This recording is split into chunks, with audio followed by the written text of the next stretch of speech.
मेरे प्रिय दर्शकों नमस्कार। प्रिय दर्शकों, ऋषि ज्योतिष में आपका स्वागत है। दर्शकों, जैसा कि आप जानते हो, ऋषि ज्योतिष समय समय पर वीडियो द्वारा आपका मार्गदर्शन करता रहा है और मैं वीडियो उसी कुंडली की बनाता हूं जो कि आपके द्वारा मेरे पास आती है। आप बने रहिए वीडियो पर। मैं जरूर आपका नंबर आने के बाद आपका जो भी परेशानी है अपने ज्ञान शास्त्रों के अनुसार, अपने अनुभव के अनुसार आपका मार्गदर्शन करने की कोशिश करूंगा। अभी एक जातक का 2 बार कमेंट्स आ चुका है। लेटेस्ट ही आया, लेकिन एक हफ्ते भर में 2 बार कमेंट डाल दिया, गुरुजी मैं बड़ा परेशान हो रहा हूं, ये हो रहा हूं, व्यवसाय को लेकर के और जीवन संघर्ष में है। तो मैंने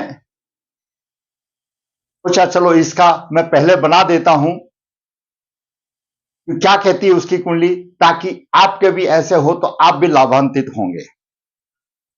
संघर्ष में जीवन है, 83 का जातक है, आधा 24 हो गया, 40-41 साल की वर्ष की आयु हो गई और अगर व्यवसाय में स्थिरता नहीं रहती तो कोई भी आदमी परेशान होना स्वाभाविक बात है। तो विचार करते हैं क्या कहते हैं उसकी कुंडली के योग। पहले वही ये कुंडली का खाका 12 भाव है। लगन लग्नेश स्वयं का प्रतिनिधि है। लगन और लग्नेश का बलवान होना कुंडली में अति आवश्यक है। द्वितीय भाव धन का भाव है, तृतीय पराक्रम का, चतुर्थ भाव माता भूमि मकान सुख का, पंचम भाव शिक्षा संतान आदि का, छठा भाव रोग शत्रु और ऋण का, सप्तम भाव जीवन साथी का और दैनिक व्यवसाय का, अष्टम भाव आयु का कष्ट का, नवम भाव भाग्य भाव है, धर्म का भाव है, दसम भाव ऊंचाई में ले जाने वाला, जो भी आप काम करें उसमें कितना सम्मान मिलेगा, पिता का कितना सुख मिलेगा, वो दसम भाव दर्शाता।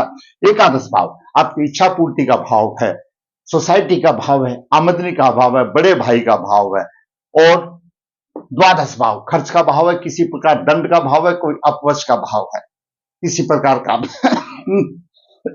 अपयश आदि का भाव है। दर्शकों, हमने जातक की कुंडली का अध्ययन किया।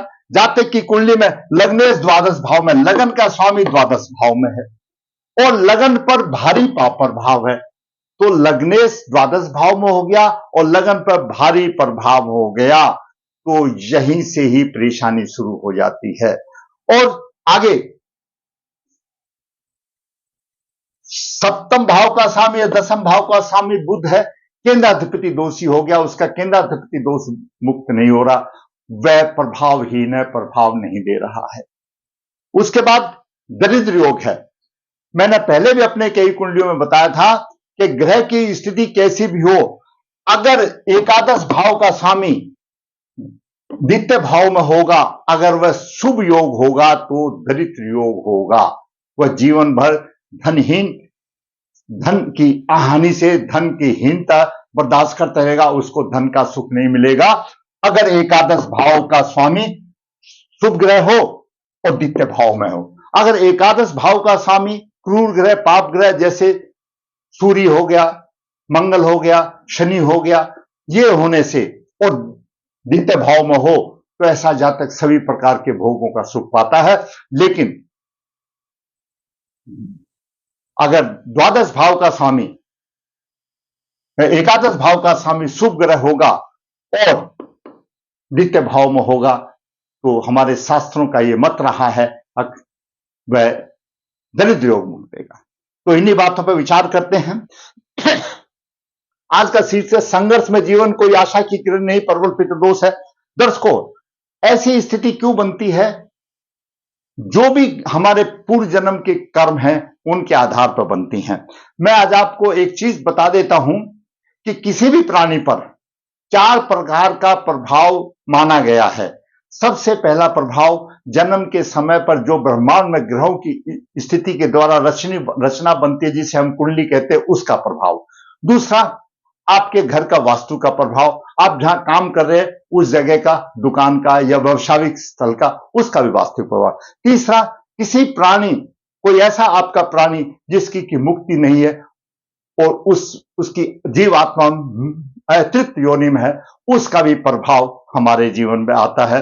और उसके बाद आता है किसी प्रकार का तांत्रिक जादू टोना का प्रभाव। ये 4 प्रकार का प्रभाव हो सकता है और हम सिर्फ बात करते हैं सिर्फ ग्रहों के प्रभाव की, जो जन्म के टाइम पर जो कुंडली में है। बाकी भी आप अपना साथ साथ दिखाते रहिए। अगर जिसके जन्म कुंडली के अच्छे ग्रह फिर नहीं मिल रहा तो कहीं ना कहीं आपका घर का वास्तु डिस्टर्ब है, कहीं ऐसी कोई जादू टोना है, या कोई आपका पुरुष अतृप्त योनि में है। दर्शकों, जातक का जन्म 9 सितंबर 1983 कृष्ण पक्ष एकादशी अमावस्या के नजदीक चलता हुआ कृष्णा कृष्ण पक्ष एकादशी से पवर पित्त दोष शुरू हो जाता है। विशाखा तीन रविवार को हुआ। जन्म के समय पर धनु लगन हुआ। धनु लगन के 26 डिग्री और सूर्य 24 डिग्री और केतु 9 डिग्री लेकर। द्वितीय भाव में बुध 8 डिग्री, शुक्र 10 डिग्री और मंगल 29 डिग्री पर मृत अवस्था में है, कोई फायदा नहीं है। सप्तम भाव में मिथुन राशि में राहु 9 डिग्री लेकर के विराजमान है। एकादश भाव में शनि 9 डिग्री और चंद्रमा 28 डिग्री और द्वादश भाव में गुरु लग्नेश 9 डिग्री लेकर विराजमान है। यह ग्रहों की स्थिति रही। अभी जहां तक बुध की महादशा चल रही है 2007 से लेकर 24 तक, और उसकी अंतरदशा शनि की चल रही है 13,122 से 22/9/24 तक, दोनों की अशुभ दशा है। हम दिखाएंगे कैसे अशुभ दशा है उनकी।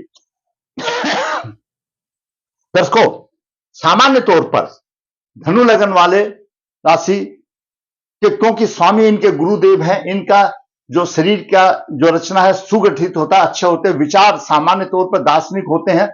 सहज ही ऐसे लोग दूसरे की बातों पर विश्वास कर ले तो लोग इनकी सादगी का अनुचित उपयोग भी हो सकते हैं, इन्हें धोखा भी खाना पड़ता है। परंतु लगन पाप प्रभाव में है, इसमें फर्क आ जाएगा। लगन पीड़ित है और लग्नेश द्वादश भाव में है, बंधुवादों से बैर होगा। ऐसा जातक बहुत ही ज्यादा खर्च करने वाला होगा, वैश्य होगा, धन का अप ज्यादा होगा और कार्यों में असफलता मिली। सभी कार्यों में कोई भी काम करेगा उसको असफलता मिलती है। बातचीत करने में चतुर तो होता है और ऐसा जातक चरित्र की हानि भी कर सकता है, क्योंकि द्वादश भाव भोग का स्थान है, चरित्र की हानि भी कर सकती है, संभल कर रहना चाहिए। अगर ध्यान नहीं दिया तो अपमान भी हो सकता है। माता को पुत्र की चिंता होती है, इनकी माता को इसकी चिंता तो है, लेकिन ऐसे जातक माता की कोई चिंता नहीं रखते और उसके प्रति गंभीर नहीं होता। जीवन में रोग भी होते हैं, आत्मग्लानि भी होती है, पूरा जीवन तनावग्रस्त रहता है। माता भूमि के सुखों में त्रुटिपूर्ण प्रभाव रहता है, यहां से रहता है, और छठे भाव शत्रु का शमन होता है, और नवम दृष्टि से, उस दृष्टि से आयु तो अच्छी होती है। अब बात करते सूर्य की। सूर्य दर्शकों भाग्य का स्वामी लगन में है। सूर्य 24 डिग्री लेकर के केतु 9 डिग्री लेकर के है, 15 डिग्री का फर्क है। ज्योतिष शास्त्र में 12-13 डिग्री तक जो अंतर रहता पूर्ण प्रभावी रहता है, तो इसमें थोड़ा सा पीड़ित जरूर है, पूर्ण रूप से नहीं है, क्योंकि 15 डिग्री का फर्क है। अगर 13 डिग्री का अंतर होता तो मैं ये कह देता बिल्कुल एकदम प्रभावी, लेकिन 2 डिग्री के ऊपर आप सोचते हो कितना उसको रिलैक्स मिलेगा, यहां पर तो सूर्य केतु की होगी, शापित की होगी। भगवान होता है, अगर नवम भाव का स्वामी सूर्य हो तो भगवान तो होता है, लेकिन ये तो पीड़ित हो गया, और अकेले केतु से ही पीड़ित नहीं हुआ, राहु से भी पीड़ित हो गया और शनि से भी पीड़ित हो गया, यानी भाग्य का स्वामी पर ऊपर 3 प्रभाव आ गए। आगे बात करते हैं, क्योंकि शनि की तीसरी दृष्टि है, केतु वहां पर है, राहु की सप्तम दृष्टि है, और लगन में 4 पाप ग्रह का प्रभाव है। सूर्य भी होगा, केतु भी होगा, राहु भी होगा, शनि भी होगा। सूर्य भाग्येश है, सूर्य प्रबल कारक है धनु लगन के लिए, लेकिन 3 पाप ग्रह 9-9 डिग्री लेकर के बैठे, 15 डिग्री का अंतर है। तपत तो लग रही है, पूर्ण तरह से प्रभावी तो नहीं है, लेकिन उसको थोड़ी सी तपत लग रही है। 13 डिग्री होता तो मैं ये कह देता पूरी तरह प्रभावित है, लेकिन 2 डिग्री है, तो आप ये समझ सकते हो कहीं ना कहीं उसमें सूर्य के, केतु का, राहु का, शनि का प्रभाव है। सूर्य पीड़ित है, सूर्य भाग का स्वामी, भाग्य साथ नहीं देता। चंद्रमा की बात करें, चंद्रमा अष्टमेश है और लगन के बराबर है, उदित लगन के बराबर है। 26-28 में कोई फर्क नहीं है। लाभ प्राप्ति में परेशानी होगी, संतान विद्या के पक्ष में कमजोरी आएगी, क्योंकि अष्टमेश है। बात करें मंगल की, मंगल मृत अवस्था में कोई प्रभाव ही नहीं है, 29 डिग्री पर क्या प्रभाव देगा। पॉइंट आगे भी है, वो मैंने लिखा नहीं, जगह की वजह से मीनिंग नहीं है। बुध 2 केंद्रों का स्वामी है, केंद्राधिपति दोषी है, दोष बुध भंग नहीं हो रहा, बुध का दोष भंग नहीं हो रहा, तो बुध प्रभाव देने में असमर्थ है। और बुध सप्तम भाव का स्वामी है, बुध दशम भाव का स्वामी है, तो उसको व्यवसाय में कैसे सफलता मिलेगी। बुध क्यों हुआ, पूर्व जन्म के कर्मों के कारण केंद्राधिपति दोषी हुआ। बुध कुल देवता का प्रतीक भी है, बुध भाई बहन का प्रतीक है। जातक के कर्म बहन भुआ के प्रति अच्छे नहीं थे और पिछले जन्म में कहीं ना कहीं कुल देवता की उपासना में कमी रही तो बुध केंद्राधिपति दोषी हो गया। तो बुध दोनों भाव व्यवसाय से संबंधित है, सप्तम भाव भी और दसम भाव भी, तो व्यवसाय अनियमित हो गया। अब बात करें शुक्र की। दर्शकों, शुक्र छठे भाव का स्वामी है और एकादश भाव का स्वामी है। धनु लगन के लिए परम पापी माना गया है क्योंकि छठे से छठा। और दूसरी बात, एकादश भाव का स्वामी शुक्र अगर द्वितीय भाव में है तो शुक्र शुभ ग्रह है। हमारा शास्त्र ये बताता है, कुंडली दर्पण ये बताती है, अगर एकादश भाव का स्वामी शुभ ग्रह और धन भाव में दूसरे भाव में तो दरिद्र योग बनता है, धनहीन योग बनता है। तो धनहीन योग बना, धन की समस्या आ गई। अब बात करते हैं शनि की। शनि साधारण तौर पर उच्च राशि में है, साधारण तौर पर उच्च राशि में है, लेकिन शुक्र के यहां होने से शुक्र और शनि दोनों में ग्रहों की पंचायत में फर्क है। जहां शुक्र नहीं जहां शुक्र नहीं देना चाहता उसको शनि नहीं टाल सकता, क्योंकि शनि से बलवान शुक्र आ जाता है। वैसे भी शनि उच्च राशि में है, आमदनी अच्छी करने के योग बनता है, लेकिन राहु की पंचम दृष्टि शनि का पैर पकड़ के खींच रही है, राहु शनि को देने नहीं दे रही। जहां पर उच्च का होते हुए अच्छे धनयोग बता आमदनी देने वाला शनि बनता है, लेकिन वहीं पर राहु उसका पैर पकड़ के खींच रहा है पंचम दृष्टि से। आप मत दीजिए, शनि न्याय का देवता है और राहु पूर्वज है। हमारे पूर्वज, ऐसा समझो कि हमारे जो पूर्वज हैं, जो दिवंगत हो गए, जो कि अतिरिक्त आत्मा में है, वो शनि महाराज को खुद बोल रहे हैं कि इसको मत दो क्योंकि इसने हमारा कुछ नहीं किया। उनकी जीवात्माएं भटक रही हैं। तो शनि न्याय का देवता भी अपने पैर पीछे खींच लेता है तो आमदनी में परेशानी आती है। यहां पर शनि प्रभावित हो जाता है। शनि राहु से प्रभावित है, राहु का सूर्य में प्रभावित है और शनि राहु से प्रभावित होने के लगन पर भी प्रभावित है। तो लगन और सूर्य सारा प्रभावित हो गया, तो कैसे राह आसान होगी। भाग्य का भी पीड़ित हो गया, कहीं ना कहीं भाग्य की भी हानि हो गई। जैसे मैंने बताया 13 डिग्री तक अच्छा रहता है, 15-2 डिग्री हानि तो हो गई। तीनों ग्रह दे रहे हैं, सूर्य केतु धनी, भाग्य की भी हानि और लगन की भी हानि होगी और लगने द्वादश भाव में हो गया। तो कहां से बेचारे का गुजारा चलेगा, कैसे होगा। तो यहां पर ये दिक्कत आ गई। और शनि सप्तम दृष्टि से, नीच दृष्टि से देख रहा है, शिक्षा संतान में भी कमजोरी आ गई। दसम दृष्टि से आयु अच्छी दे रहा है, तो हमेशा शनि अष्टम भाव का कारक ग्रह है, आयु अच्छी देता है, कोई भी राशि होंगे। अब करें राहु की। राहु स्त्री पक्ष तो अच्छा होगा, लेकिन व्यवसाय में कठिनाई होगी। पंचम दृष्टि जैसा मैंने बताया शनि को पीड़ रहा है, आमदनी में रुकावट होगी। लगन को देख रहा है, नकारात्मक ऊर्जा देगा, दिमाग गर्म होगा, कुछ नहीं कर पाएगा सिर्फ सोचने के अलावा। और पराक्रम अधिक होगा। उस पराक्रम का क्या करना, जब हमको तो लगन और लगने से अच्छा चाहिए और आमदनी चाहिए, धन चाहिए, तो उस पराक्रम को लेके क्या करेंगे। वो बेचारा हताश हो जाता है। जब लगन लगने से पीड़ित है तो पराक्रम कहां से चलेगा। पराक्रम तो तब करेगा जब लगन लगने से ठीक है, तभी तो अपना कुछ साहस दिखा पाएगा। जब उसको पहले से ही लगन और लगने से पीड़ित हो गया, आगे कुछ करने लायक ही नहीं है, तो पराक्रम कहां से दिखाएगा। तो यहां पर समस्या आ गई। अब बात करें केतु की। केतु जिद्दी बनाता है, हिम्मती तो बनाता है, किसी दुर्घटना का भी योग बनाता है, शिक्षा संतान में कमजोरी और जीवन साथी के पक्ष में भी चुगली और भाग्य की भी हानि हो रही है। तो ये ग्रहों का प्रभाव रहा। और जातक बुध की दशा 24 तक है, उसमें भी शनि के अंतर दोनों ही खराब हैं। अब बात आते हैं पॉइंट की, लग्नेश द्वादश भाव में प्रबल पितृ दोष हो गया।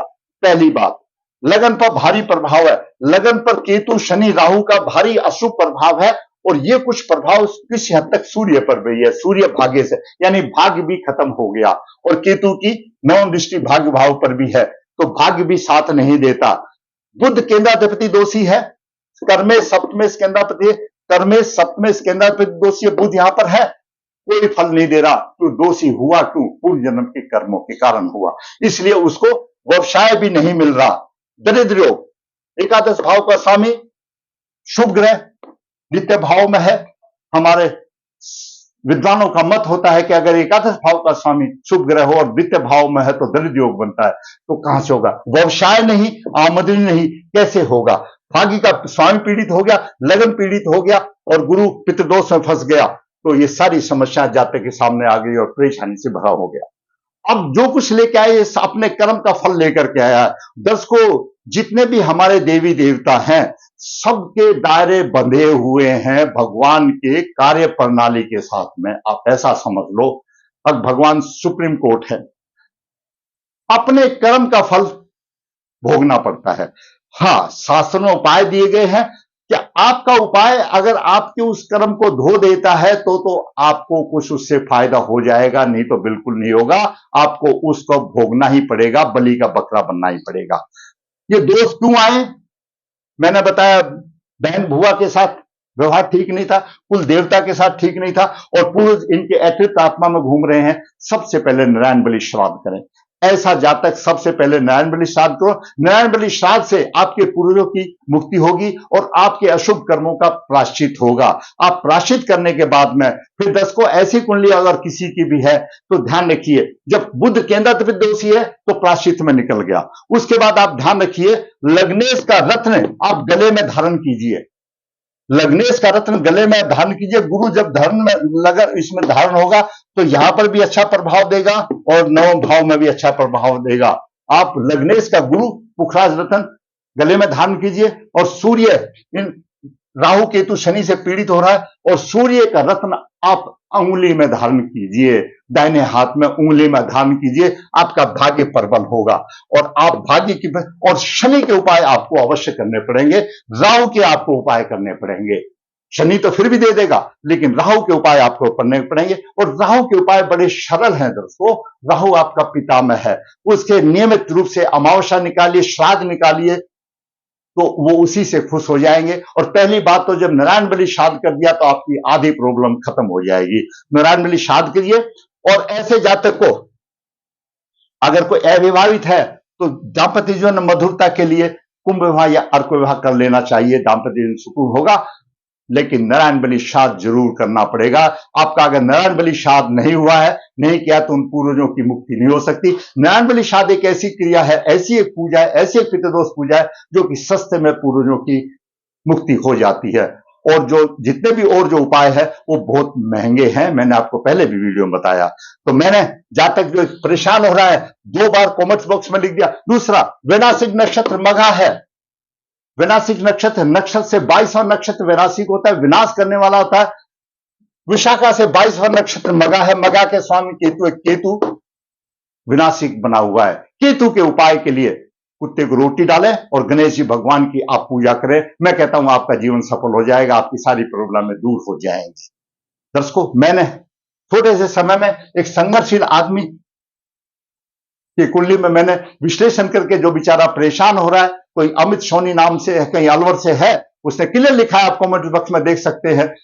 तो उसका अगर फिर भी उस जातक को परेशानी है, मैं ओपनली बोल सकता हूं, आप मेरा व्हाट्सएप नंबर दिया हुआ, मेरे पे व्हाट्सएप नंबर पे आप बात करें। और भी कुछ होगा तो वीडियो तो छोटा ही है जो बाकी देख के पाएंगे, और भी कुछ समस्या होगी तो मैं उसके आसान करने के लिए कोशिश करूंगा। दर्शकों, ऋषि ज्योतिष नर्मदा जी के तट के नजदीक है, यहां पर काल सदोष पितृदोष पूजाएं की जाती है। जो इच्छुक का संपर्क कर सकता है। ऋषि ज्योतिष हाथ से पत्रिका लिखता है, देखता है, जो इच्छुक का संपर्क कर सकता है। ऋषि ज्योतिष कन्या भाव के लिए गुण मिलान बिना किसी शुल्क से आपके पास भेजता है, जो फायदा उठाना चाहे तो उठा। ऋषि ज्योतिष आपकी प्रॉब्लम को शास्त्रों के अनुसार, अपने अनुभव के अनुसार वीडियो बना करके आपका मार्गदर्शन करता है। जरूरत है ऋषि ज्योतिष से चैनल पर बने रहने की। फिर मैं कहता हूं, आपके कमेंट्स मेरे ज्ञान की वृद्धि में सहायक होंगे। आप मेरे चैनल पर बने रहिए। जिसने मेरा चैनल सब्सक्राइब नहीं किया, सब्सक्राइब, ताकि मेरा मनोबल भी ऊंचा हो और इसी प्रकार मैं आपके वास्तविक कुंडलियां बना करके आपका मार्गदर्शन करता रहूं। धन्यवाद।